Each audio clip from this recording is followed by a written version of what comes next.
Mesdames et messieurs, bonsoir et bienvenue dans cette nouvelle édition. On commence tout de suite par les actualités sociales. Le projet Ankunana Miarn est en cours. Le gouvernement est en train d'aménager le lieu pour accueillir les familles prêtes à changer leur vie pour une vie meilleure. Le président de la République et les ministres impliqués dans la mise en œuvre du projet ont visité les lieux aujourd'hui à Firefamang, à Revunmam et Tsima Beumbi. La terre est notre première richesse et elle sera utilisée pour améliorer la vie des Malgaches, a déclaré le président de la République, Andra Zoel. Détail dans ce reportage de Judicael Ranjanirin et Andra Zanjabe. Le terrain est vaste. 20 hectares ont été réservés pour accueillir des ménages prêts à s'y installer et vivre une nouvelle vie ici à Fieferamang, à Revunmam. Les murs commencent à être érigés, les fondations des maisons sont achevées et les terres à cultiver, dans le cadre du projet Ankunana Miarn, sont aménagées. Les familles dans le besoin recevront des maisons et des emplois viables en cultivant les terres, ce qui améliorera leur niveau de vie. Ankunana Miarn sera implanté dans la zone où sera construite la nouvelle ville. Si la totalité du terrain est de 53 hectares, 20 hectares seront réservés aux ménages qui s'y installeront. Les 14 hectares abriteront les entreprises qui réceptionneront les produits de l'agriculture et de l'élevage. Ce sera une société complète, économiquement autosuffisante.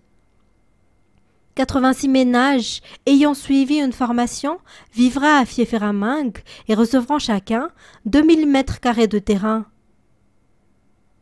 À Tsima Beumbi, 3000 ménages seront accueillis et recevront le titre vert.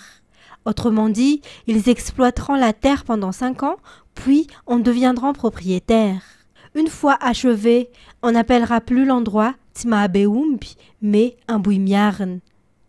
Ce projet, Ankunana Miarn, est destiné à aider les Malgaches dans le besoin et à réduire la pauvreté, a déclaré le président de la République, Andra Zoel. Toujours dans les actualités sociales, le problème des inondations dans les quartiers d'Anuspajan et Ilanvat sera résolu à travers la mise en œuvre d'un canal d'évacuation. Les travaux coordonnés par le BNGRC ont commencé ce jour. Détail sur les images de Asnara Vanzanar.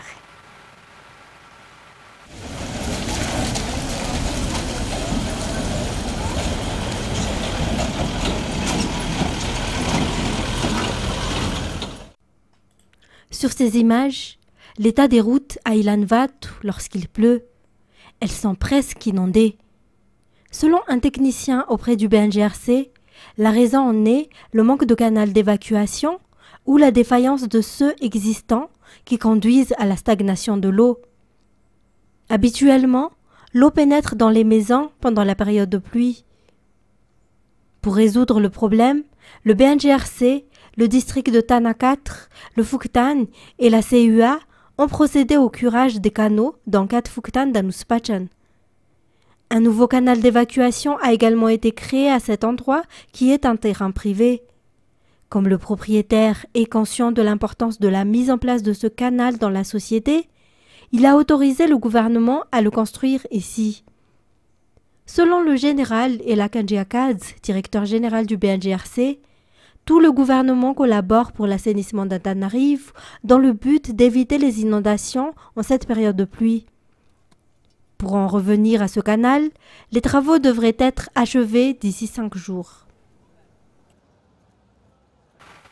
Et toujours dans ce contexte, le ramassage des ordures et les problèmes logistiques y afférents commencent à se résoudre peu à peu dans la capitale. Néanmoins, l'un des gros problèmes qui provoque l'accumulation des ordures dans la capitale a pour origine la circulation des camions qui livrent les déchets à Anjalanch.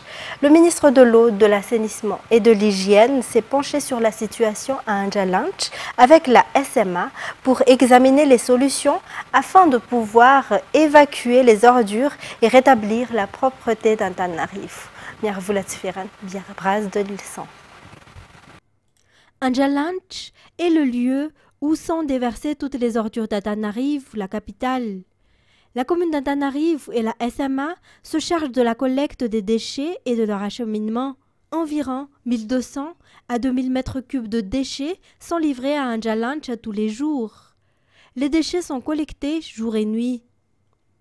L'accumulation d'ordures à Antananarivo est causée par deux raisons, selon le ministre de l'Eau, de l'Assainissement et de l'Hygiène, Ravuka Tchafidinyav. Outre les problèmes d'élimination des déchets et de logistique qui se résolvent progressivement, le mouvement des camions livrant les déchets à Andjalanche constitue également un gros problème. Il est donc nécessaire de curer les canaux bouchés bordant la route, de réparer la route d'Andjalanche et de l'ouvrir pour faciliter la circulation des camions afin que ces derniers puissent circuler rapidement. D'autre part, le gouvernement, à travers le ministère de l'Eau, de l'Assainissement et de l'Hygiène, dirige la CUA et la SMA dans le nettoyage et l'évacuation des déchets dans tout Antananarivo. Cette visite du ministre Ravuka Tchafidinyav à Andjalanche marque le début de l'opération Coup de poing pour évacuer les ordures et rendre Antananarivo propre. L'opération Coup de poing, qui est une initiative conjointe du gouvernement, de la région d'Analamang, de la CUA et de la SMA pour rétablir la propreté à Antananarivo. Diplomatie à présent, les relations et la coopération entre l'Allemagne et Madagascar se concentrent sur la protection de l'environnement, l'électrification rurale et le travail social en général. L'Allemagne est l'un des partenaires proches de Madagascar. Les deux pays entretiennent des relations diplomatiques depuis 140 ans. Lors de la rencontre entre l'ambassadeur d'Allemagne à Madagascar, Michael Hausler, et le président du Sénat, le général Raval Manana Richard, le renforcement des relations, tant dans le domaine diplomatique que dans le domaine du social, ont été discutés. Plus d'explications. On a abordé les responsabilités, les priorités du Sénat comme deuxième chambre du Parlement malgache. Son Excellence le Président a m'expliqué ses priorités et programmes. Nous avons des relations bilatérales, amicales, étroites depuis très longtemps. Nous avons même célébré 140 ans de relations bilatérales l'année dernière. Et l'Allemagne, c'est un partenaire fiable et important pour Madagascar sur le plan bilatéral, européen à travers l'Union européenne et aussi à travers les Nations Unies et toutes les missions aussi à Madagascar. Particulièrement heureux d'entretenir une très bonne relation avec son Excellence, Monsieur l'Ambassadeur, parce que moi, quand j'étais à l'école de guerre, j'avais des camarades, 4 officiers allemands, qui étaient très proches de moi. En plus, le programme de la coopération entre Madagascar et l'Allemagne, ça m'intéresse beaucoup, les questions de biodiversité, l'environnement, l'électrification au milieu rural, surtout donc pour les questions de bien social pour le malgache, que les malgaches ont vraiment besoin. Donc merci Son Excellence. Merci. Et je vous souhaite une bonne continuation de carrière à Madagascar. Merci beaucoup. Évoluer vers la TNT ou télévision numérique terrestre, la création de centres culturels, tels sont entre autres les projets prioritaires du ministère de la Communication et de la Culture. Lors de la première réunion avec les employés hier, le ministre Augustin Andjamananour a défini une stratégie et a présenté la feuille de route du ministère. Sai Sylvain Nzahajansu. Le ministère de la Communication et de la Culture est pleinement impliqué dans la mise en œuvre des 3 grands piliers de la politique générale de l'État. Selon le ministre Augustin Andjamananour, chaque ministère devrait communiquer leurs réalisations sur leurs projets définis dans la PGE. Le ministère de la Communication et de la Culture mènera donc des stratégies de campagne efficaces et utilisera tous les moyens nécessaires pour cette communication. L'amélioration des médias nationaux et l'amélioration du monde du journalisme figurent parmi les priorités du nouveau ministre. D'ici 100 jours, le ministère apportera des résultats concrets, a-t-il poursuivi. Le ministère de la Communication et de la Culture mettra également en place une politique culturelle mettant en valeur la diversité et la complémentarité des cultures sur l'ensemble de l'île. Cela permettra de poursuivre l'autonomisation et la réhabilitation des musées et différents lieux historiques à Madagascar. Le ministre de la Communication et de la Culture, Augustin Ndjamananour, a présenté hier les stratégies à suivre devant les employés de son département. En économie, la machine industrielle pour la transformation des arachides en huile est arrivée à Bekili, région Anjouy, cette semaine, dans le cadre de la mise en œuvre du projet ODOF, One District, One Factory. Cette initiative ouvre de nouvelles opportunités pour les agriculteurs et les coopératives de cette localité. Judy Gaël Ranjaniri. La machine tant attendue par les producteurs d'arachides du district de Bekili est arrivée. En effet, l'installation d'une machine industrielle pour la transformation des arachides en huile dans le cadre du projet ODOF du ministère de l'Industrialisation et du Commerce a été effectuée cette semaine, ce qui constitue une avancée majeure pour les agriculteurs locaux. Cette machine génère jusqu'à 70 000 tonnes de production locale par an. Cette initiative ouvre de nouvelles opportunités pour les agriculteurs. De plus, elle met fin à la vente de produits à des prix désavantageux, propulsant ainsi le développement économique de la région, selon les informations. La promotion de l'industrie constitue l'une des axes de la politique générale de l'État pour le développement. Ainsi, le ministère de l'Industrie et du Commerce déploie d'énormes efforts pour atteindre cet objectif fixé par le président de la République André Rajoelina. En plus de Bekili, Mbuvumbe, dans le district d'Anjouy, a également bénéficié d'une machine de transformation de manioc en farine. Et puis Madagascar a bénéficié d'un financement de 500 millions de dollars pour soutenir les moyens de subsistance résilients à travers l'accès en eau potable pour la population des régions d'Anos et d'Anjouy. Le projet a pour objectif de donner accès à l'eau potable et à la stocker pour le seuil de Dablav dans la commune de Mahali. Andeniana Martina, Sechandjanab. La mise en place d'infrastructures pour lutter contre l'insécurité alimentaire dans la partie sud de l'île est en cours. L'un des projets du gouvernement, financé par la Banque mondiale, est l'implantation du barrage de retenue de 1 km de long et 50 mètres de hauteur, à usage multiple sur la partie haute du bassin du fleuve de Mandjaré, pour promouvoir des avancées économiques considérables sur le long terme et d'améliorer les conditions de vie des milliers de personnes, explique la gouverneure de la région d'Anos, voire Kutvelmanantsu. 830 millions mètres cubes d'eau seront stockés pour le seuil de Dablav dans la commune de Mahali et introduiront des pratiques de gestion durable sur 10 000 hectares à usage multiple, tels que l'irrigation de plaines cultivables, la restauration et la conservation des paysages forestiers, tout en améliorant les moyens de subsistance et la résilience de milliers de personnes dans la région d'Anos.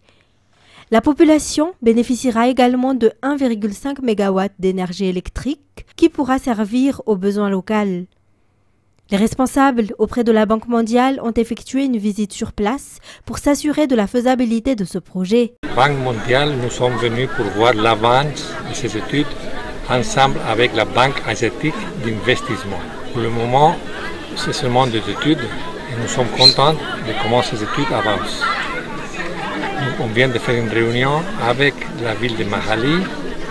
Hier, on est allé voir la zone du possible barrage. Les habitants du district d'Ambosaratsimu, plus précisément de la commune rurale de Mahali et Belu et Ranbe, pourront bénéficier de ce projet financé à hauteur de 500 millions de dollars par la Banque mondiale.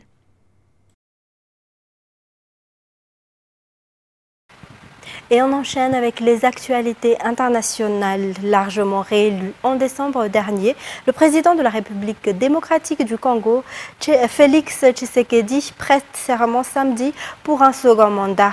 Plusieurs dizaines de milliers de personnes et près d'une vingtaine de chefs d'État sont attendus par les autorités. France 24. Il a été largement réélu à l'issue d'un scrutin contesté par l'opposition. Mais Félix Tshisekedi va devoir faire face à des défis majeurs pour son deuxième mandat, notamment en matière de sécurité et d'économie. À son arrivée à la tête de l'État, le président congolais avait promis de mettre fin aux violences dans l'est du pays. Il se disait même prêt à mourir pour la paix. Mais la situation s'est au contraire aggravée. Les rebelles du M23, soutenus par le Rwanda voisin, se sont emparés de vastes zones dans le nord Kivu. La situation humanitaire est catastrophique. Des millions de personnes ont dû fuir la zone. L'autre grand chantier du président, c'est la situation économique du pays. La valeur du franc congolais ne cesse de chuter. Un quart de la population est confrontée à la faim et à l'insécurité alimentaire. 62% vit en dessous du seuil de pauvreté. Nombre d'électeurs ont été néanmoins séduits par les mesures sociales prises par Félix Tshisekedi, notamment l'instauration de la gratuité de l'enseignement primaire et des soins pour les femmes qui accouchent. Lors de sa campagne, le chef de l'État s'est engagé à créer plus de 6 millions d'emplois d'ici 2028. Il s'est également engagé à contrôler l'inflation, actuellement à plus de 20%. Mais son objectif de sortir 20 millions de Congolais de l'extrême pauvreté s'est jusqu'à présent soldé par un échec. Et selon l'UNICEF, près de 20 000 bébés sont nés en enfer à Gaza depuis le début de l'offensive israélienne contre le territoire palestinien. De son côté, l'ONU Femmes s'inquiétait du nombre de femmes et d'enfants tués, disant craindre à ce propos un trauma générationnel. France 24. Une épaisse fumée s'élève au-dessus de Khan Younes. La ville du sud de la bande de Gaza a été à nouveau la cible des frappes et des drones israéliens ce vendredi. Selon Israël, qui poursuit également son offensive au sol, de nombreux membres de la direction du Hamas se cachent encore dans la cité. Des affrontements qui font craindre pour la sécurité de l'hôpital Al-Nasser, le principal établissement encore en activité dans l'enclave. Les conditions de vie sont catastrophiques pour les Gazaouis, notamment pour les nourrissons, pointe l'UNICEF.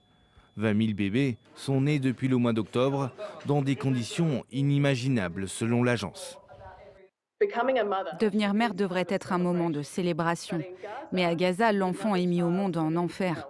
L'humanité ne peut plus permettre que cette situation devenue la norme persiste plus longtemps. Les mères et les nouveau-nés ont besoin d'un cessez-le-feu. Selon Washington, vendredi soir, Israël va permettre la livraison de cargaisons de farine dans la bande de Gaza via le port israélien d'Ashdod. Peu de convois humanitaires sont parvenus au nord de l'enclave, une zone détruite par les bombardements qu'a fui les Gazaouis. Environ 85% des 2 300 000 habitants de l'enclave vivent désormais dans des camps à Rafah, près de la frontière égyptienne.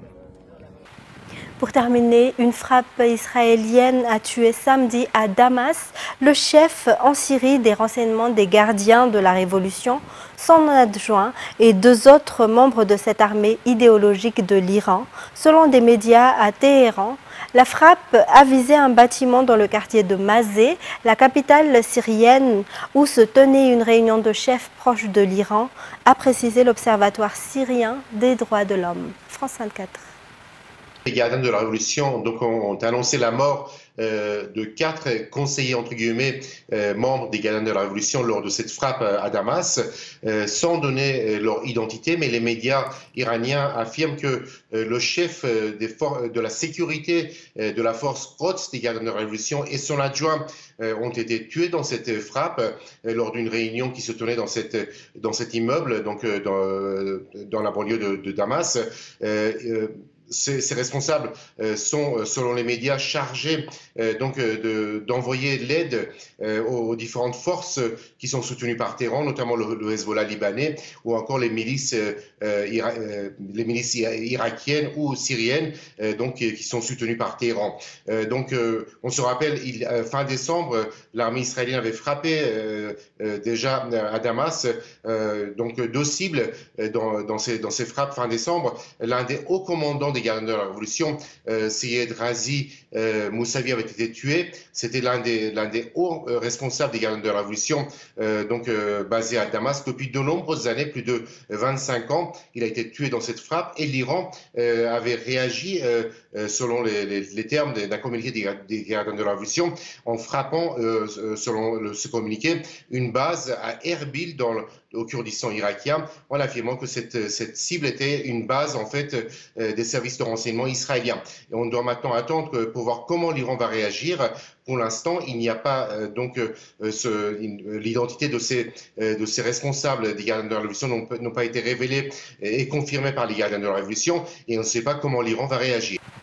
Mesdames et messieurs, c'est la fin de cette édition. Merci à vous de l'avoir suivi.